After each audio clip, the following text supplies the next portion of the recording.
Welcome back. Today's topic is one that sent shockwaves across the country. The 2013 Washington Navy Yard shooting, carried out by Aaron Alexis. Yeah, it's one of those cases that leaves you with more questions than answers. A former Navy reservist, a defense contractor, and then a mass shooter? Exactly. What's wild is how he was able to pass background checks despite a long history of troubling behavior. Right? He had prior arrests, including one for shooting out the tires of a car. He said he had a blackout during that incident. That alone should have raised flags, but somehow it didn't block him from getting security clearance. Which brings us to the bigger issue, how mental health and violent tendencies often fall through the cracks in background systems. And there were signs too. He told police once that he was being attacked by microwaves. That's not something you hear every day. Clearly a red flag for delusions or paranoia.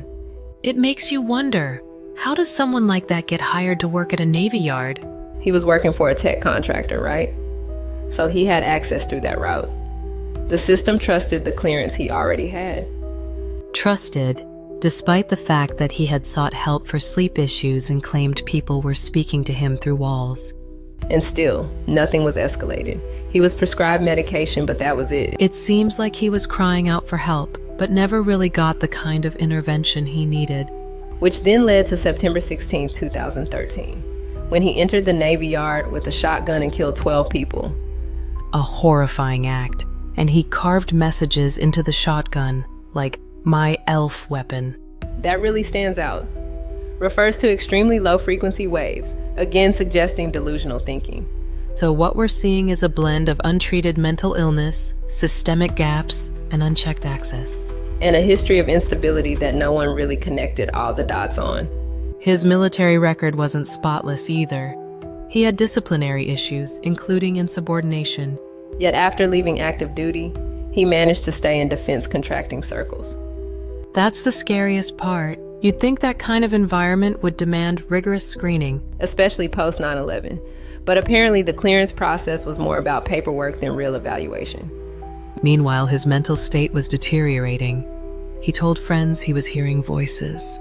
And not just voices, he believed people were controlling him with radiation. He even switched hotels multiple times before the shooting because he thought people were following him. And yet, even after reporting that to police, they didn't flag him as a serious risk. No psychiatric hold, no follow-up, just another incident logged and forgotten. It raises the question, what does someone have to do to get real mental health intervention in this country? Apparently more than claiming the government is beaming voices into your head. And that's where the system fails, again and again. People show symptoms, but there's no net to catch them. Then tragedy strikes, and everyone wants to point fingers after the fact. But it's not just about one person snapping. It's about layers of missed opportunities. Like when his employer noticed his odd behavior and still allowed him to keep working. Or when the VA gave him sleeping pills without diving deeper into why he couldn't sleep. The signs were all there. The paranoia, the voices, the fear of being watched.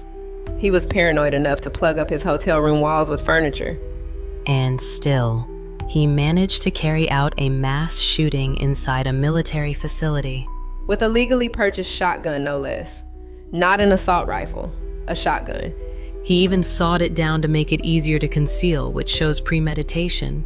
And yet, there's debate over whether he was truly planning this or acting out of a psychotic break. That's the complicated part. Can someone be both mentally ill and also criminally responsible? It's not always black and white. Mental illness doesn't equal violence.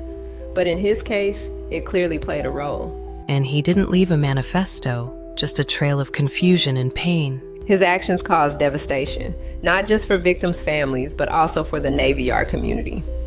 And sparked debates about gun control, background checks, and mental health again. The same cycle we've seen after other mass shootings. Outrage calls for change, then silence. You know what's chilling? He didn't fit the typical profile of a mass shooter. Right. He was older, had a job, some military background, not an outcast teenager. Which proves there's no one-size-fits-all when it comes to these cases. But the mental health component can't be ignored. Not this time. It's the thread running through the entire story, from his early behavior to his final moments. And we can't talk about Aaron Alexis without talking about how we handle people like him before tragedy strikes. Because hindsight always shows us what we missed. But foresight? That's where we need to focus. What protocols should be in place for defense contractors with clear mental health struggles? Or for veterans leaving active duty who are already showing signs of instability. It's not about blaming one agency, it's about systemic blind spots. And it's about listening when someone says they're hearing voices. That's not something to brush off. Especially when they have access to secure facilities and firearms.